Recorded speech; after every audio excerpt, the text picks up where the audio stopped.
Hello बच्चों, कैसे हैं आप लोग। आशा करता हूँ आप लोग अच्छे होंगे, मस्त होंगे। आज के इस वीडियो में हम एक बार फिर से कक्षा 12 के विद्यार्थियों के लिए ये जो है सोशोलॉजी यानी समाज शास्त्र का पेपर लेकर आए हैं। जो बच्चों ये जो है यूपी बोर्ड का पेपर रहेगा और एनसीईआरटी रहेगा, सभी बोर्ड के लिए इम्पोर्टेंट रहेगा जहाँ भी एनसीईआरटी चलती है। और इसके बाद देखो प्री बोर्ड परीक्षा 2025 ये बोर्ड एग्जाम के लिए भी इम्पोर्टेंट रहेगा। और देखो बच्चों किस प्रकार से क्वेश्चन आएंगे।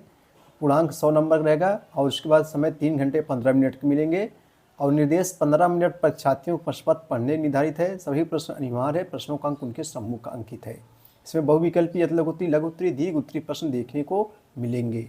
ठीक है भैया। देखो बच्चों, जो दीर्घ उत्तरी प्रश्न है उसको आपको 150 शब्दों में लिखना है और जो लघुत्तरी प्रश्न है उसको आप 50 शब्दों में लिखना है और जो अतिलघुत्तरी प्रश्न है उसको 25 शब्दों में आपको लिखना है। तो ये सब चीज़ें ध्यान देने योग्य बात है।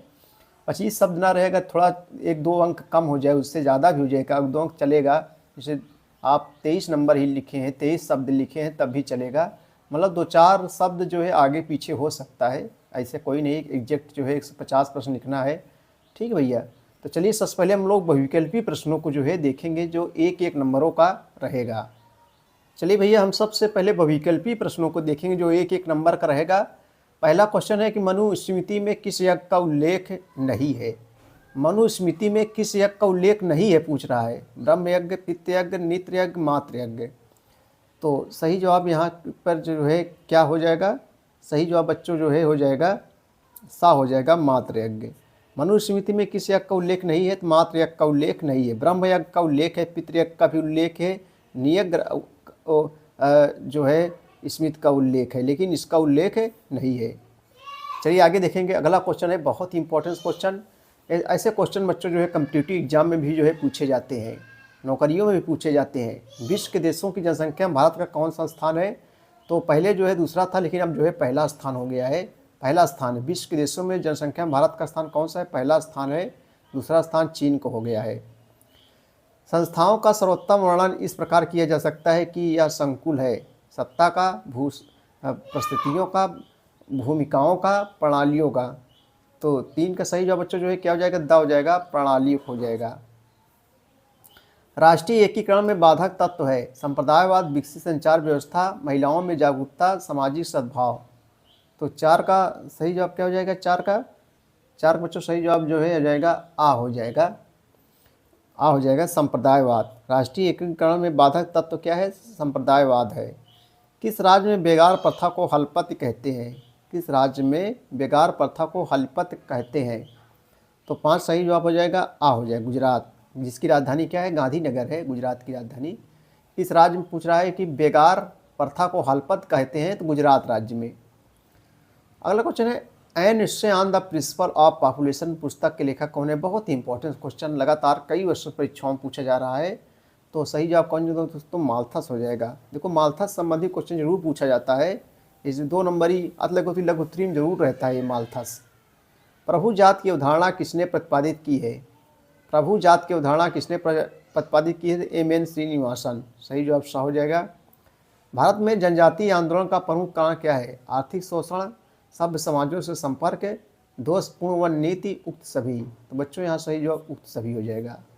पर्यावरण के जैविक एवं अजैविक सभी कारकों के परस्पर संबंधों को कहते हैं। क्या कहते हैं आपको बताना है। तो सही जवाब हो जाएगा 9 का। पर्यावरण के जैविक एवं अजैविक सभी कारकों के परस्पर संबंध को कहते हैं जैव मंडल, पारिस्थितिकी तंत्र, वायुमंडल, जलमंडल। तो बच्चों जो है 9 का सही जवाब क्या हो जाएगा, बा हो जाएगा। पारिस्थितिकी तंत्र कहते हैं। क्या कहते हैं, पारिस्थितिकी तंत्र कहते हैं। जन संचार माध्यमों ने हमारे जीवन को बनाया है, मनोरंजक, पूरे विश्व संबंध, जागरूक, उक्त सभी। तो जो है उपयुक्त सभी हो जाएगा बच्चों। ठीक है, बहुत इंपॉर्टेंट क्वेश्चन है। आइए अगला क्वेश्चन देखते हैं। चलिए अब हम अतिलघुत्तरी प्रश्न देखेंगे जो 3-3 अंकों का रहेगा। अतिलघुत्तरी प्रश्न जो 3-3 अंकों का रहेगा। पहला क्वेश्चन है कि एकीकरण क्या है। पहला क्वेश्चन है कि एकीकरण दोस्तों क्या है। आइए इसको उत्तर हम लोग देखते हैं। प्रश्नोत्तर नंबर 11 का उत्तर देखेंगे। एकीकरण क्या है दोस्तों। तो एक ऐसी प्रक्रिया, एकीकरण किसे कहते, देखो एक ऐसी प्रक्रिया जिसके अंतर्गत समाज की विभिन्न इकाइयाँ एकताबद्ध होती हैं। एकताबद्ध आप लोग समझ रहे हो, एकता में बंधे रहना। एक ऐसी प्रक्रिया जिसके अंतर्गत समाज की विभिन्न इकाइयाँ एकताबद्ध होती हैं, अर्थात एक दूसरे के साथ मिलकर एक सूत्र में जो है दोस्तों बंध जाती है, उसे क्या कहते हैं, एकीकरण कहते हैं। अब हम लोग प्रश्नोत्तर नंबर 12 देखेंगे। देखो बच्चों, प्रश्नोत्तर नंबर 12 है यहाँ पे, प्रजनन दर क्या है। ये भी 3 नंबर का है, अतिलिखित प्रश्न, प्रजनन दर क्या है। आइए इसको उत्तर हम लोग देखेंगे। प्रश्नोत्तर नंबर 12, प्रजनन दर क्या है। देखो प्रजनन दर क्या है, इसका तात्पर्य है प्रति 1000 महिलाओं के पीछे जीवित जन्म लेने वाले बच्चों की संख्या से है। इसका तात्पर्य प्रति 1000 महिलाओं के पीछे जीवित जन्म लेने वाले बच्चों की संख्या से है। स्त्रियों में प्रजनन आयु आमतौर पर जो है 15 से 50 वर्ष मानी जाती है। कब तक 15 से 50 वर्ष मानी जाती है। वह संपूर्ण जनसंख्या का एक सतही अनुपात है, एक सतही जो है अनुपात है। चलिए अगला क्वेश्चन देखेंगे हम लोग बच्चों, जो है क्वेश्चन नंबर 13 देखेंगे। देखो क्वेश्चन नंबर 13 क्या है, परंपरागत व्यापारी समुदाय क्या है। क्वेश्चन नंबर 13 देखेंगे, परंपरागत, परंपरा जो परंपराओं से चला आ रहा है, परंपरागत व्यापारी समुदाय क्या है। आइए इसको उत्तर हम लोग देखते हैं कि परंपरागत व्यापारिक समुदाय क्या है। परंपरागत व्यवसायिक समुदाय, तो प्रश्नोत्तर नंबर 13 का उत्तर हम लोग देखेंगे। देखो भारत में परंपरागत व्यापारिक समुदायों में विभिन्न प्रकार के धार्मिक समूह तथा सामुदायिक पहचान शामिल हैं, जैसे पारसी, सिंधी, बोहरा, जैन आदि। देखो भारत में परंपरागत व्यापारिक समुदायों में विभिन्न प्रकार के धार्मिक, 2 बार आ गया था, लिख दिए थे, विभिन्न प्रकार के धार्मिक समूह तथा सामुदायिक पहचान शामिल होते हैं, जैसे बच्चों पारसी हो गया, सिंधी हो गया, बोहरा हो गया, जैन आदि। चलिए हम लोग प्रश्नोत्तर नंबर 14 देखेंगे क्या है। प्रश्नोत्तर नंबर 14 देखो ये है, एक आदर्श राष्ट्र का विचार क्या है। ये बहुत कठिन क्वेश्चन नहीं है, दिमाग साफ करेंगे अपने मन से भी कर सकते हैं। एक आदर्श राष्ट्र का विचार क्या है दोस्तों, एक आदर्श राष्ट्र का विचार क्या है। आइए इसका उत्तर हम लोग देखेंगे प्रश्नोत्तर नंबर 14 का, एक आदर्श राष्ट्र का विचार। देखो राष्ट्र की परिकल्पना उस रूप में की गई है जो सांस्कृतिक दृष्टि से तटस्थ हो तथा सभी नागरिकों का एक समावेशात्मक भूभागीय राजनीतिक समुदाय हो। इसी को कहते हैं दोस्तों एक आदर्श राष्ट्र का विचार कहते हैं। चलिए प्रश्नोत्तर नंबर हम लोग 14 देखेंगे। चलो हम लोग प्रश्नोत्तर नंबर 15 देखें, 14 हो गया है। दबाव समूह का क्या अर्थ होता है दोस्तों, दबाव समूह का जो है क्या अर्थ होता है। तो आइए इसको उत्तर हम लोग देखे हैं। प्रश्नोत्तर नंबर 15 का उत्तर हम लोग देखेंगे, दबाव समूह का अर्थ क्या होता है। देखो दबाव डालकर राजनीति करना, देखो ये चुनाव भाग नहीं लेते लेकिन बच्चों चुनाव लड़ते नहीं, चुनाव लड़वाते हैं। दबाव समूह उसे कहते हैं जो शासकीय गतिविधियों द्वारा या उसके बिना ही राजनीतिक परिवर्तन लाने का प्रयत्न करें, जो उस समय स्वयं किसी विधायिका में प्रतिनिधित्व प्राप्त राजनीतिक दल के रूप में ना हो, उसी क्या कहते हैं, दबाव समूह। देखो बच्चों दबाव जो समूह होते हैं ये जो है राजनीति में भाग नहीं लेते हैं, चुनाव लड़ते हैं, चुनाव लड़वाते हैं, यानी अप्रत्यक्ष रूप से जो है राजनीति करते हैं। दबाव समूह दबाव डालकर, सरकार पर दबाव डालकर शासन करते हैं। चलिए प्रश्न उत्तर नंबर हम लोग 16 देखेंगे क्या है। 16 है कि उदारीकरण की नीति क्या है। 16 नंबर देखेंगे, उदारीकरण नीति जो है क्या है। आइए इसका उत्तर हम लोग देखें, उदारीकरण की नीति क्या है। प्रश्न उत्तर नंबर 16 का उत्तर देखेंगे। देखो भारत में उदारीकरण की जो है नीति के जो है अंतर्गत निजी क्षेत्रों को बहुत सारे क्षेत्रों में स्वतंत्रता दी गई है, जैसे लाइसेंस की सरल प्रक्रिया। नंबर 2 कच्ची सामग्री के आयात की सुविधा। नंबर 3 वस्तुओं की कीमतों के निर्धारण तथा उनका वितरण हेतु कारणों में जो है शिथिलता। उदारीकरण ने भारतीय अर्थव्यवस्था को विश्व की अर्थव्यवस्था से जो है जोड़ा है, विश्व की अर्थव्यवस्था से जो है जोड़ा है। आइए प्रश्नोत्तर नंबर 17 देखेंगे हम लोग। 17 क्या है भैया, धर्मनिरपेक्षता क्या है। बहुत सरला क्वेश्चन है। धर्मनिरपेक्षता यानी धर्मनिरपेक्षता क्या होता है बच्चों, सभी धर्मों को समान रूप से देखना। धर्मनिरपेक्षता का अर्थ आइए हम लोग देखते हैं। देखो धर्मनिरपेक्षता सामाजिक तथा राजनीतिक संदर्भों में एक बेहद जटिल शब्द है। धर्मनिरपेक्षता का सिद्धांत नैतिक आधार पर सभी धर्मों के प्रति समान भावना का प्रदर्शन करता है। इसका स्वरूप विभिन्न अर्थों में हो सकता है। नंबर 1 राज्य धर्म से पृथक रहता है, जैसे पश्चिमी समाज। नंबर 2 राज्यों द्वारा किसी भी धर्म के प्रति भेदभाव नहीं करने का सिद्धांत है। नंबर 3 राज्य द्वारा धर्म के मामलों में उदासीनता अथवा तटस्थता का जो है भाव। यानी बच्चों धर्मनिरपेक्ष उसे कहते हैं सभी धर्मों को समान रूप से देखना, चाहे हिंदू, चाहे मुस्लिम हो, चाहे सिख हो, चाहे ईसाई, किसी एक धर्म को बढ़ावा न देना। प्रश्न उत्तर नंबर हम लोग 18 देखें क्या है। देखो 18 नंबर क्या है, दलित से आप क्या समझते हैं। दलित ये क्वेश्चन अपने मन से एकदम सरला है। दलित से आप क्या समझते हैं। दलित माने बच्चों जो गरीब हो, जो पिछड़े हो, वंचित हो। आप लोग गाँव में देखते होंगे दलित को जो है। तो आइए जो है दलित से आप क्या समझते हैं। देखो समाज को सुशिक्षित तथा प्रतीकात्मक पक्ष जिसमें भाषा, रीति रिवाज, परंपरा इत्यादि शामिल होते हैं तथा संचरण पीढ़ी दर पीढ़ी होता है, उसे संस्कृति कहते हैं। तो दलित से आप क्या समझते हैं बच्चों। आइए अतिउत्तरी प्रश्न अगला क्वेश्चन देखेंगे 18 नंबर। देखो 18 नंबर क्वेश्चन ये है, दलित से आप क्या समझते हैं। दलित शब्द का शाब्दिक अर्थ है बच्चों दलना। देखो दलित मतलब जो गरीब हो, पिछड़ा हो। दलित शब्द का शाब्दिक अर्थ है दलन किया गया है, जिसके तहत वह हर व्यक्ति आता है जिसका जो है शोषण उत्पीड़न हुआ हो। डॉक्टर भीमराव अम्बेडकर जो भारतीय संविधान के जनक थे, डॉक्टर भीमराव अम्बेडकर के आंदोलन के बाद यह शब्द हिंदू समाज की व्यवस्था में सबसे निचले पायदान पर स्थित सैकड़ों वर्षों से अस्पृश्य समझी जाने वाली तमाम जातियों के लिए सामूहिक रूप से प्रयोग होता है।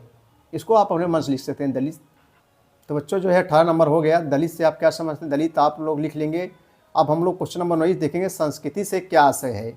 संस्कृति से क्या आशय, आइए इसका उत्तर हम लोग देखते हैं। प्रश्नोत्तर नंबर 19 देखेंगे, संस्कृति से क्या आशय है। देखो समाज की सुशिक्षित तथा जो है प्रतीकात्मक पक्ष जिसमें भाषा, रीति रिवाज, परंपरा इत्यादि शामिल होते हैं तथा संचरण पीढ़ी दर पीढ़ी होता है, संस्कृति से क्या कहते हैं दोस्तों, उसे संस्कृति कहते हैं। देखो बच्चों 19 का उत्तर ये होगा। इसके पहले अभी जो हमने 18 वाला क्वेश्चन इसको बता दिया है, उसके लिए हम क्षमा चाहते हैं। 19 नंबर है, समाज की सुशिक्षित तथा जो है प्रतीकात्मक पक्ष जिसमें भाषा, रीति रिवाज, परंपरा इत्यादि शामिल होते हैं तथा संचरण पीढ़ी दर पीढ़ी होता है, उसे क्या कहते हैं, संस्कृति कहते हैं। अब हम लोग जो है प्रश्नोत्तर नंबर जो है 20 देखेंगे। 20 क्या है दोस्तों, देखो बच्चों 20 जो है हम लोग देखेंगे। 20 देखेंगे, 20 संस्कृतिकरण शब्द का अर्थ बताइए। 20 संस्कृतिकरण शब्द का अर्थ बताइए। आइए इसका उत्तर देखते हैं, 20 संस्कृतिकरण क्या है। 20 संस्कृतिकरण जो है दोस्तों क्या है। आइए प्रश्नोत्तर नंबर 20 को उत्तर हम लोग देखते हैं। देखिए उन क्षेत्रों में जहां गैर सांस्कृतिकरण जातियां निम्न जाति की जो है प्रधानता थी तथा जिसने जो है सांस्कृतिकरण जातियों, उच्च जातियों को प्रभावित किया, उसे जो है 20 संस्कृतिकरण का नाम जो है दिया गया। उसे क्या कहते हैं, 20 संस्कृतिकरण का जो है नाम दिया गया। चलिए अगले क्वेश्चन देखेंगे हम लोग। चलो हम लोग लघुत्तरी प्रश्नों को देखेंगे जो 6 अंकों का है। वर्तमान समय में जनजातीय पहचान के निर्माण को प्रभावित करने वाले कारकों का वर्णन कीजिए। वर्तमान समय में जनजातीय पहचान के निर्माण को प्रभावित करने वाले कारकों का वर्णन कीजिए। आइए इसको उत्तर देखेंगे। लघुत्तरी प्रश्न दोस्तों जो 6 अंकों का रहेगा। चलिए इसको उत्तर हम लोग देख लेते हैं। वर्तमान समय में जनजातीय पहचान के निर्माण को प्रभावित करने वाले कारकों का वर्णन कीजिए। देखो लघुत्तरी प्रश्न है जो 6 अंकों का है, बहुत छोटा सा है। वर्तमान समय में जनजातीय पहचान के निर्माण को प्रभावित करने वाले कारक निम्नलिखित हैं। जब निम्नलिखित आ जाए बच्चों तो नंबर 1, वर्तमान काल में जनजातियों की पहचान जनजातियों के साथ जुड़ी किसी विशिष्ट आदिम विशेषता के साथ नहीं वरन समाज के साथ उनके अंतःक्रिया की जो है प्रक्रिया के साथ जुड़ी है।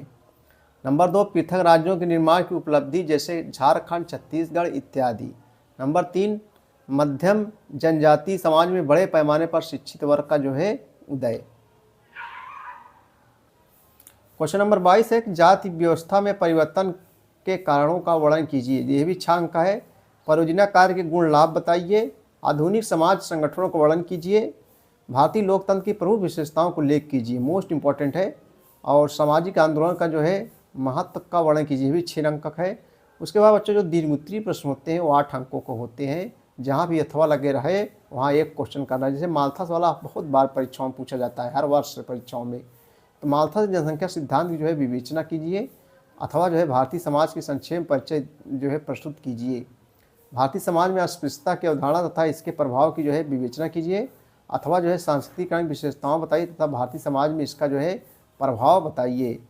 संवैधानिक मानदंड तथा सामाजिक न्याय को स्पष्ट कीजिए अथवा जहाँ भी अथवा लग जाए दो में से एक आपको जो है करना है बच्चों। तो आइए चलिए देखते हैं, थोड़ा ये वाला क्वेश्चन देखें। क्वेश्चन नंबर 22 देखेंगे, जाति व्यवस्था में परिवर्तन के कारणों का वर्णन कीजिए। आइए इसका उत्तर देखेंगे हम लोग।